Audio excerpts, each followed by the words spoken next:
네, 안녕하세요. 저는 글로벌 사이버 대학교에서 실용영문법 기초와 그리고 시니어를 위한 실용영어 과목을 담당하고 있는 김지완입니다.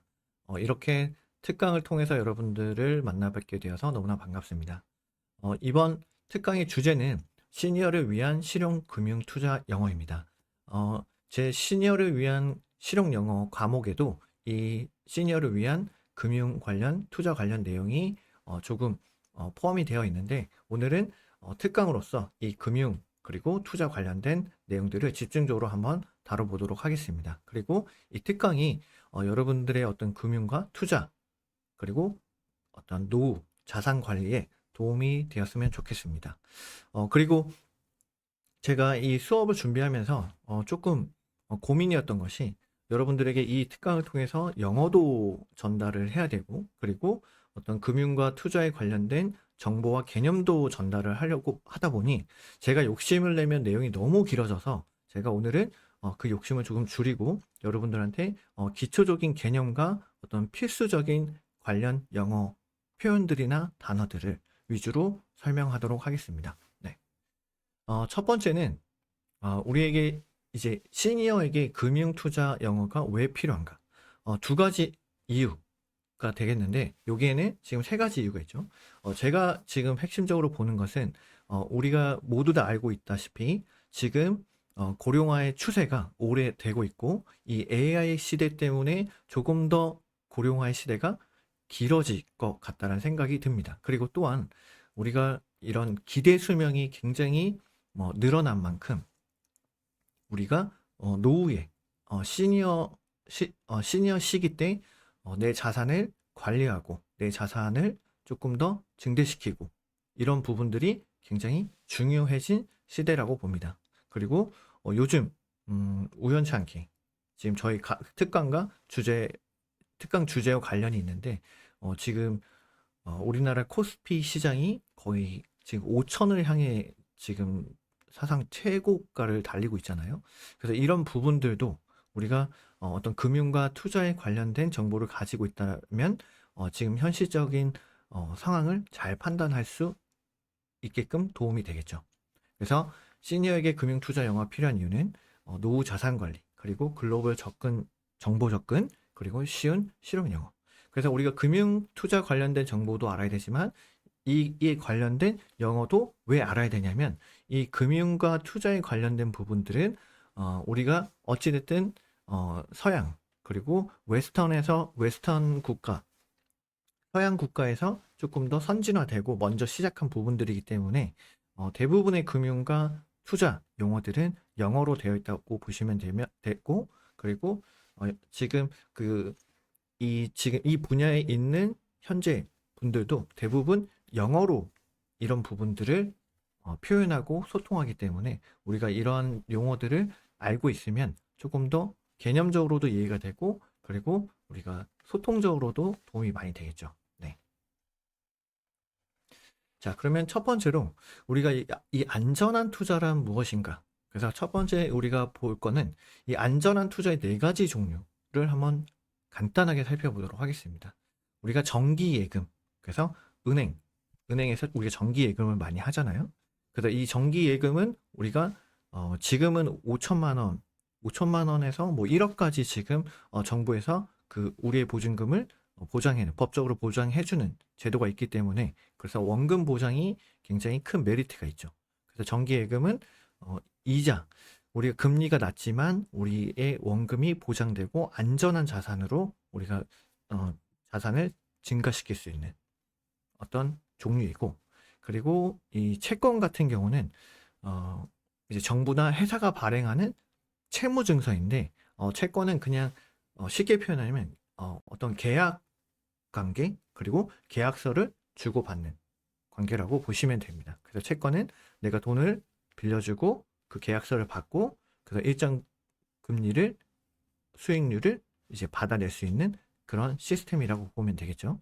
그래서 채권에도 종류가 정말 많은데, 정부가 지금 내는 채권 같은 경우는, 정부 채권은 우리가 일반인들이 접근하기는 쉽지 않은 영역이고, 물론 이제 간접적으로 투자할 수 있는 방법이 있긴 하지만 정부 채권을 우리가 실질적으로 개인이 투자하는 경우는 많지 않고 이제 회사가 발행하는 채권들에 투자를 많이 하는데 이 회사 채권 같은 경우는 좀 우량주 그리고 또는 기업이 탄탄하고 기업의 어떤 건전성이 굉장히 잘 투명하게 잘 증명되어 있는 기업들이 가끔 일시적으로 이제 채권을 발행을 합니다. 채권을 발행한다는 뜻은 기업이 어떤 자금을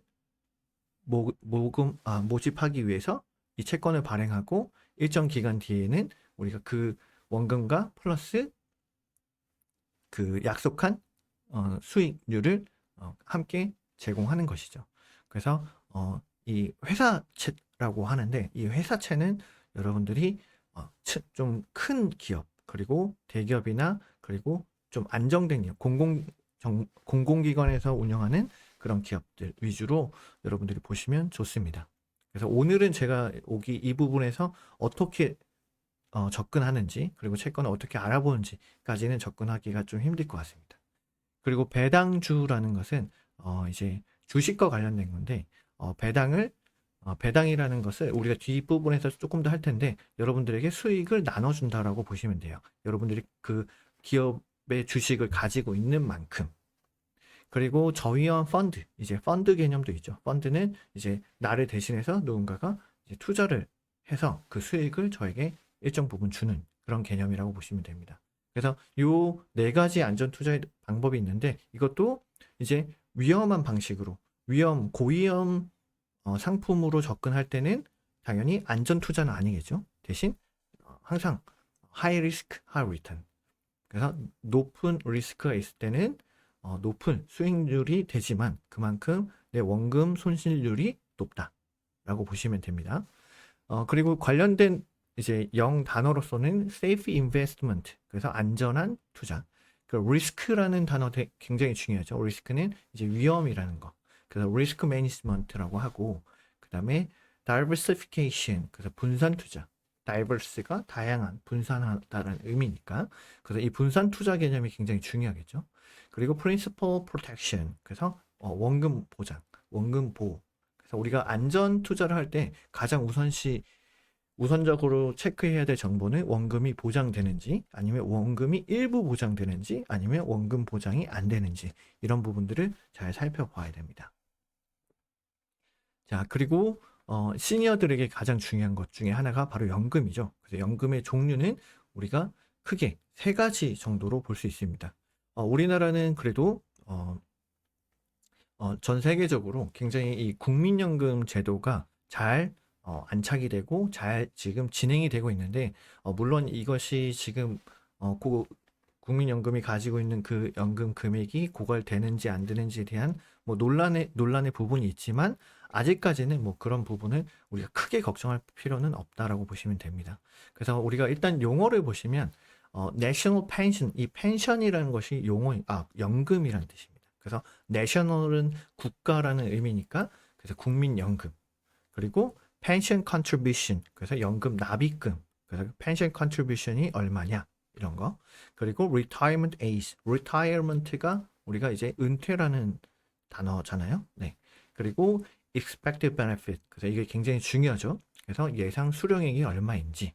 그래서 국민연금은 이제 정부가 운영하는 기본 연금 제도이고 그리고 25년 기준으로 일반적으로 우리가 만 18세 이상에서 60세 미만 중에 소득이 있는 국민은 의무적으로 가입을 해야 됩니다. 그래서 본인의 월 그 소득 금액의 9% 정도를 이제 납부를 의무적으로 해야겠죠.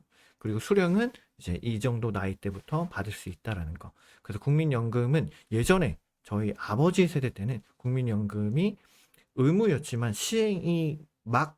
시행한 지 얼마 안 됐기 때문에 국민연금을 가입하신 분들도 계시고 가입 안 하신 분들도 계신데 결국에는 지금 제 주변 시니어들을 보면 국민연금을 가입하신 분들이 그래도 시니어 생활을 하면서 조금 도움을 많이 받고 있다고 합니다.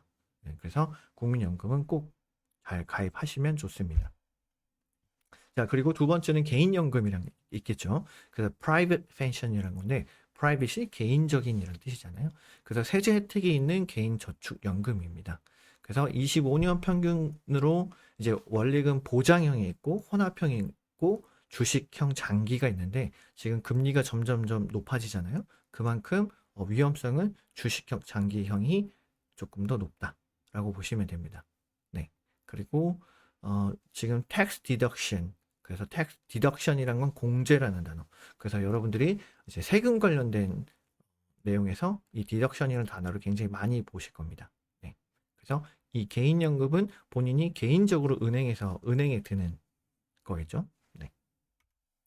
자, 그리고 퇴직연금이라는 것이 있는데 이 퇴직연금은 실제로 뭐 회사나 어떤 기업에 본인이 소속이 되어 있으면 이런 퇴직연금은 자동적으로 여러분들이 가입이 되고 그리고 회사에서 여러분들이 퇴직금을 적립해서 그 돈을 어떻게 운영하고 그 다음에 여러분들이 퇴사하실 때, 퇴직하실 때 받으실 수 있는 금액이 되겠죠. 그래서 retirement pension, 그래서 퇴직연금.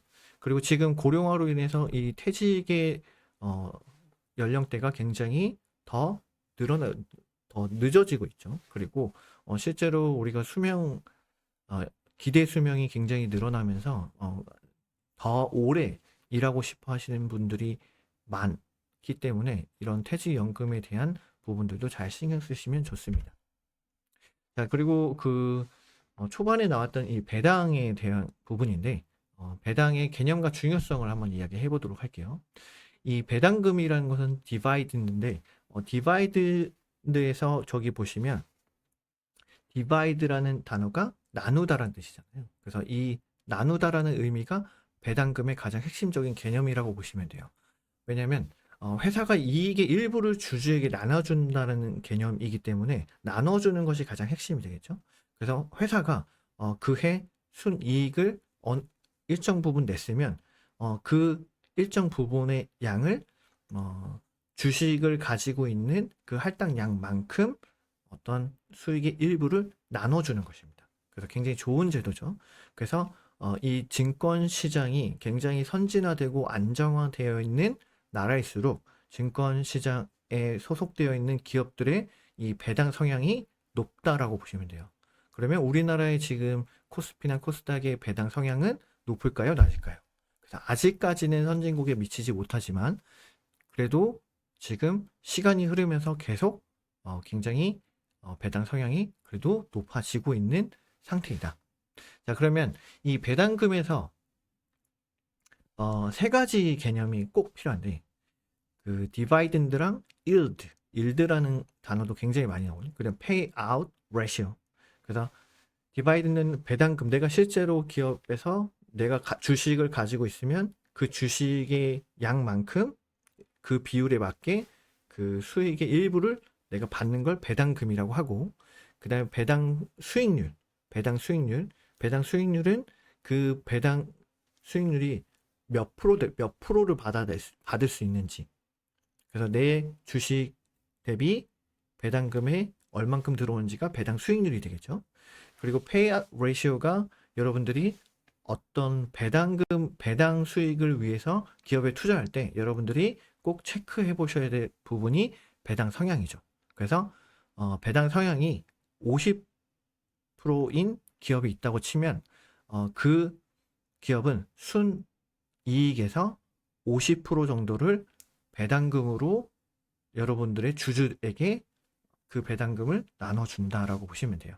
그러면 이 페이아웃 레이시오가 높을수록 배당금을 잘 주는 곳이겠죠.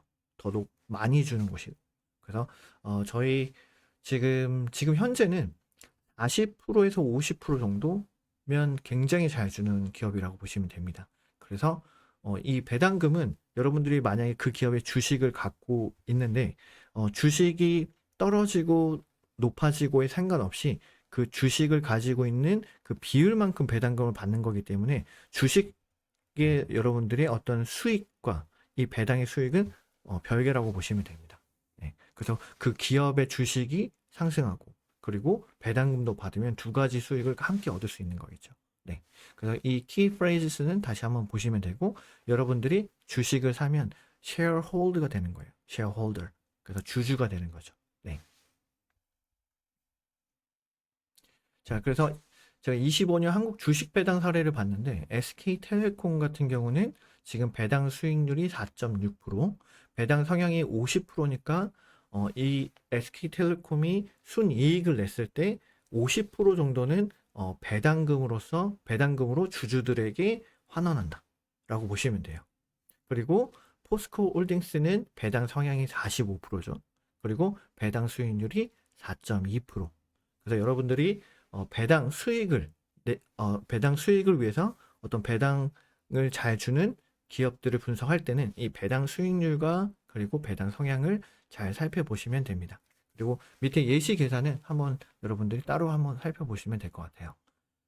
네. 그리고 오늘은 이건 단순히 사례일 뿐이지 이 기업을 제가 추천하거나 이 기업이 뭐 배당주로서 굉장히 좋은 것이다. 뭐 이런 것과는 전혀 관련 없다라는 말씀을 드립니다. 그래서 제가 이 그 이런 금융 관련 투자 관련 강의나 어떤 컨설팅을 할 때 가장 맞는 질문이 그래서 어디에 투자해야 되냐, 어떤 기업에 투자해야 되냐 이런 것들이 있는데 그거는 절대 추천 받으셔도 안 되고 그리고 누군가가 추천해도 안 됩니다. 왜냐하면 그 추천이 상대방에게 너무 큰 결과를 좋거나 또는 나쁘게 줄 수 있기 때문에 절대 저는 그렇게 하면 안 된다고 봅니다.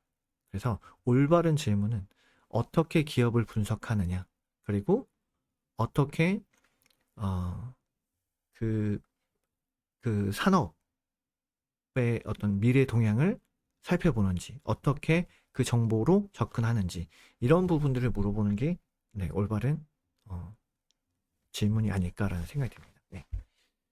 자, 그리고 ETF는 여러분들이 지금 ETF가 발행된 지는 굉장히 오래됐지만 그래도 ETF를 잘 모르시는 분들이 많잖아요. 그래서 ETF는 여러분들이 시니어 기간에 투자하기 굉장히 좋은 상품이라고 보시면 됩니다. 그래서 상장 지수 펀드라고 되어 있는데 굉장히 어려운 용어지만 굉장히 간단히 주식의 장점과 이 펀드의 장점을 결합시켜서 주식시장에 상장되어 있는 거라고 보시면 돼요. 그래서 이제 펀드는 접근성이 조금 어려웠던 반면에 이게 주식시장에 상장이 되어 있는 펀드이기 때문에 제가 원하는 펀드를 골라서 주식처럼 살 수 있는, 매수할 수 있는 그런 상품이라고 보시면 됩니다. 그러면 상장 지수 펀드는 어떤 종류들이 있나요? 상장 지수 펀드는 이 증권사에서 만들면 그 모든 종류를 다 만들 수 있다고 보시면 돼요. 뭐 자동차 관련된 기업들, 글로벌 기업들을 모아서 그 기업들의 어떤 비율적으로 투자를 해서 그 하나의 상품을 만드는 거. 네. 그리고 뭐 반도체. 예를 들면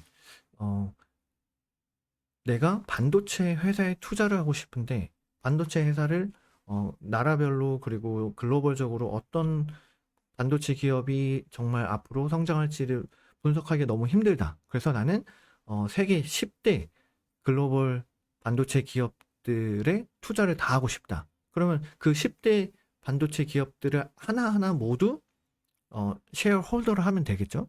근데 그러지 않아도 되는 ETF가 있다는 겁니다. 그래서 글로벌 반도체 기업 10개를 이미 설계해 놓은 그 상품 하나가 주식시장에 상장이 되어 있는 거예요. 그럼 그 주식만 사면 제가 간접적으로 그 10개 기업에 이미 투자를 한 거가 되겠죠. 네. 그래서 굉장히 ETF는 여러분들이 투자하기에 굉장히 좋은 상품입니다.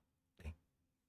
그리고 키프레이즈는 여기 보시면 티커 심볼이라고 나와 있는데 이 종목 코드라는 게 상품명이라고 보시면 돼요. 그래서 뭐 QQQ라는 그 미국에 상장되어 있는 ETF도 있고 그래서 여러분들이 어떤 분야나 어떤 영역에 투자하고 싶을 때 그 상품의 종류에 따라서 여러분들이 다양하게 주식에 상장되어 있는 ETF를 여러분들이 고를 수 있다. 네, 그 정도로 아시면 될 것 같습니다. 그리고 ETF 투자 시 여러분들이 알아야 될 영어 표현은 티커라고 많이 하죠.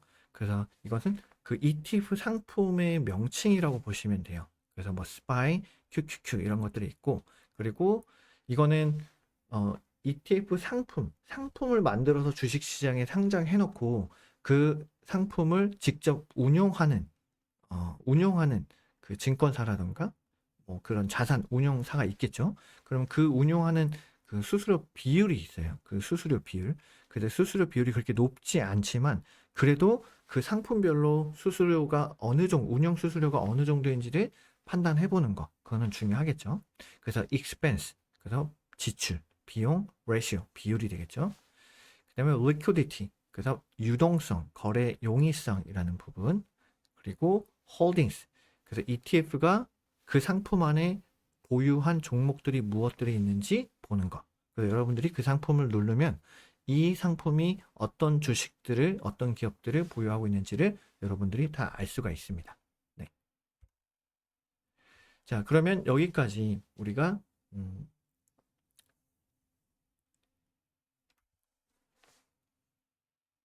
네, 그러면 우리가 ETF 상품까지 알아보았고, 그래서 여러분들이 투자하기에 좋은 좀 안전자산. 근데 이 안전이라는 것도 굉장히 상대적이고 주관적이기 때문에 더 안전적인 자산이 있고, 그리고 요즘에 저는 가장 그리고 투자의 어떤 수요가 높고, 그리고 그래도 상대적으로 어떤 투자의 위험성이 적은 이런 상품들을 여러분들한테 소개를 해드렸습니다. 자, 그러면 지금은 이 시니어들에게 어떤 중요한 금융 상식에 대해서 한번 이야기해 보도록 하겠습니다. 뭐 이미 금융 지식이 높으신 분들은 너무나 기초적인 부분들이겠지만 그래도 제가 다시 한번 너무나 중요한 부분들이기 때문에 설명을 해보도록 하겠습니다. 첫 번째는 인플레이션. 저희가 코로나 때 전 세계적으로 정부에서 돈을 많이 국민들에게 그리고 기업들에게 보조금 형식으로 많이 제공을 했잖아요. 그러면 그 국가 내에서 돈이 이전보다 평상시보다 많아졌기 때문에 돈의 가치가 떨어졌겠죠.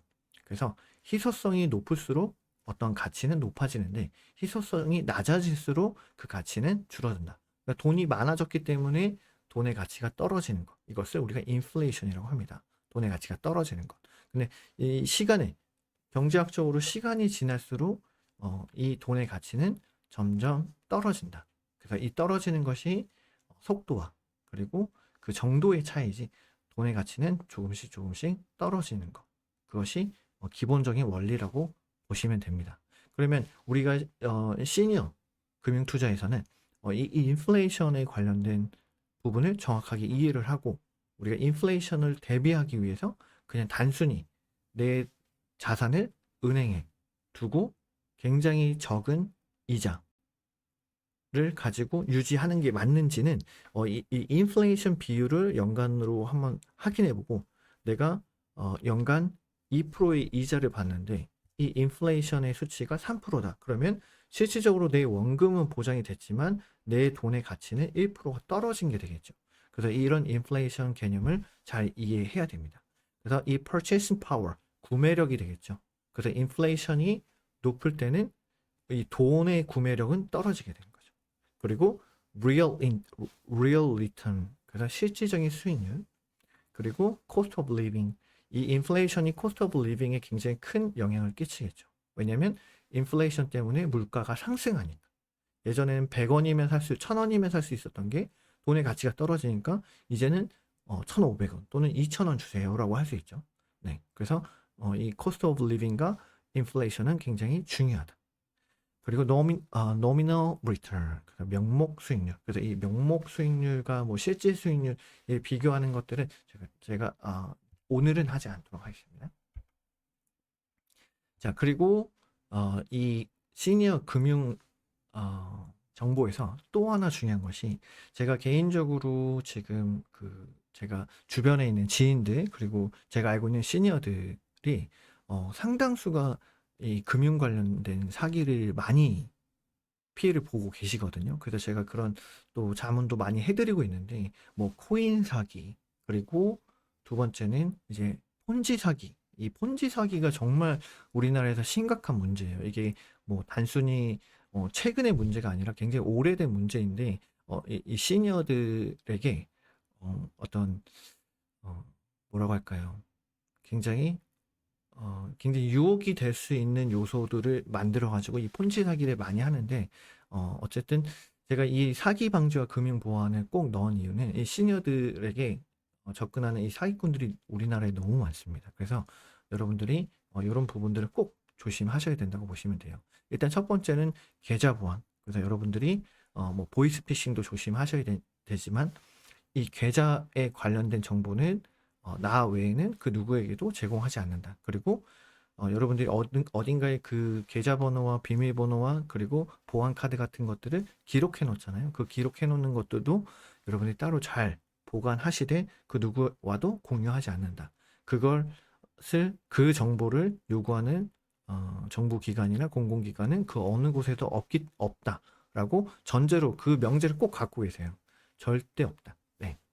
그리고 거래 보안. 그래서 여러분들이 이메일을 하시거나 그리고 또는 핸드폰 문자를 하시거나 어떤 앱을 까실 때, 앱을 설치할 때 여러분들이 되도록이면 내가 모르는 부분에 대해서는 애초에 설치도 클릭도 하지 않는다. 네. 그리고 지금은 저는 굉장히 보수적인데,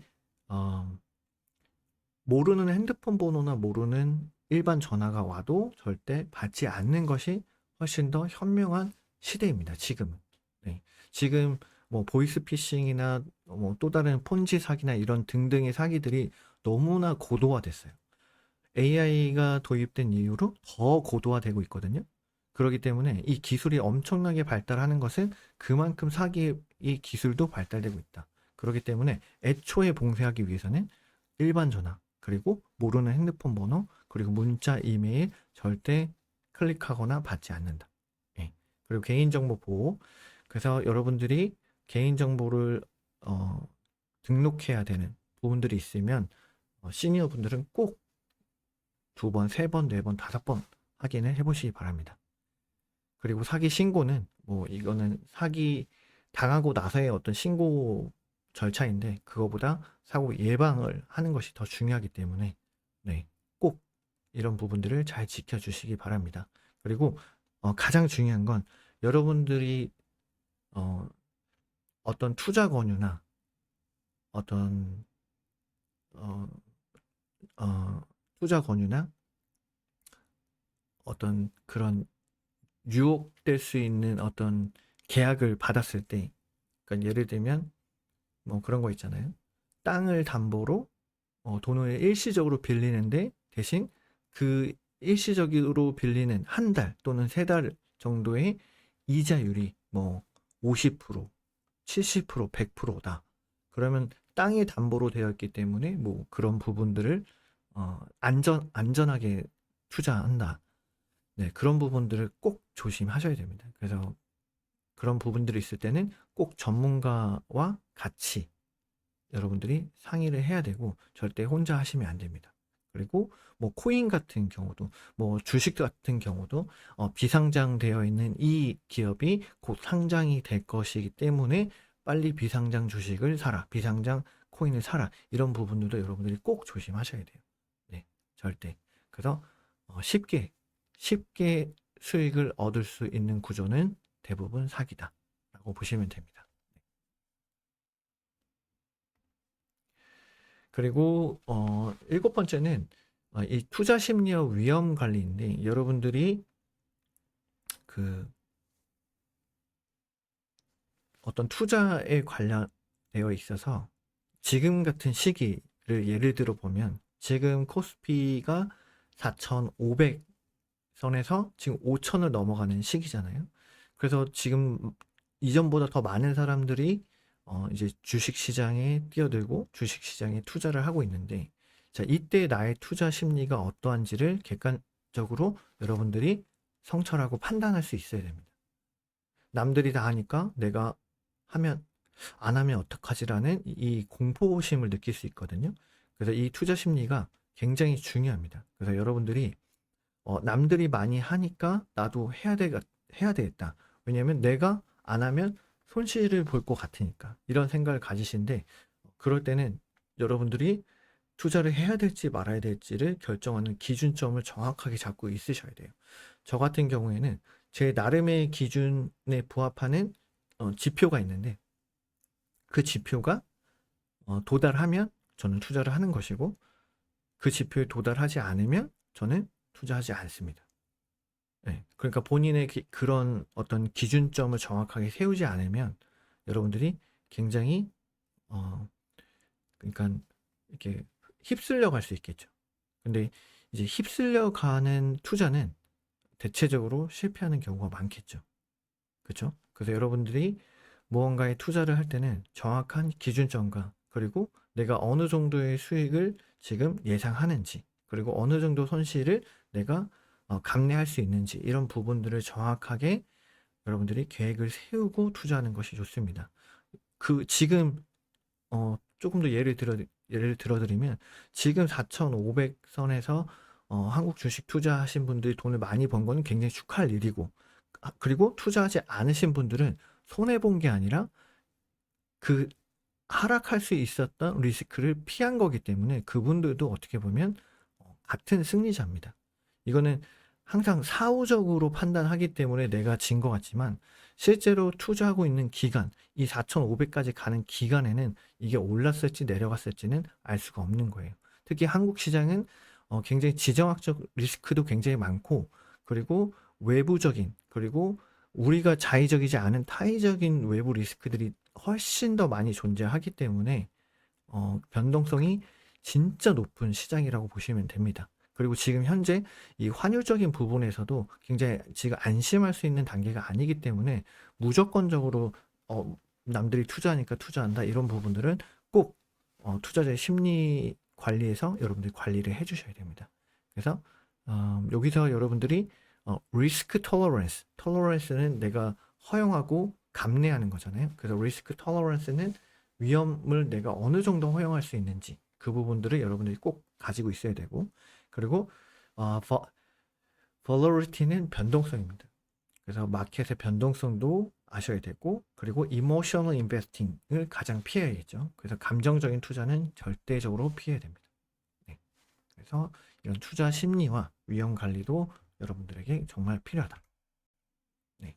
그래서 8번은 시니어 성공 사례를 제가 예시를 만들어 보았는데, 그냥 참고로 해주시면 좋을 것 같아요. 그래서 사례 1 같은 경우는 이제 배당주, 그리고 채권은 뭐 회사채가 될 수도 있고, 뭐 정부채, ETF를 살 수도 있겠죠. 그리고 현금은 일정 부분을 꼭 여러분들이 보유하고 계셔야 됩니다. 네. 그리고 두 번째 사례를 보시면 배당주, 그리고 채권, 현금, 이런 식으로 가장 안전한 상품과 자산에 지금 투자를 하고 있는 상태죠. 그리고 월 수입은 이 정도, 총 264, 그리고 458만 원 정도. 네. 그래서 이런 시나리오대로 뭐 5년, 10년, 20년이 되면 정말 좋긴 하겠죠. 근데 그러기 위해서는 정말 많은 노력과, 그리고 조사와 분석이 필요하다. 네. 그리고 여러분들이 이런 금융 영어를 학습하는 데 있어서 좀 팁이 될 수 있는 것들은 이제 금융 뉴스 헤드라인에 있는 거죠. 내용을 읽지 말고 헤드라인에 나와 있는 그 단어들을 체크하는 거.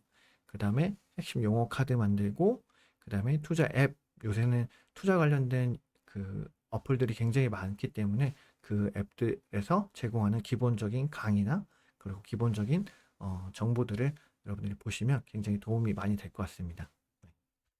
그래서 오늘 역시나 내용이 너무 많았고, 그리고 뭐 지금 어떤 그 투자 상품, 그리고 금융 관련된 개념들에 대해서도 제가 너무 빨리빨리 지나가고, 그리고 너무 짧게 해서 제가 어떤 되게 다양한 각도로 여러분들에게 설명하지 못한 부분이 좀 아쉽긴 한데, 여러분들이 오늘 얘기했던 부분들을 다시 한번 살펴보면서 여러분들 직접 한번 조사해보고 분석해보고 나름의 좀 분석 결과를 만들어 보시는 것도 굉장히 시니어를 위한 금융 투자에 도움이 될 것 같습니다.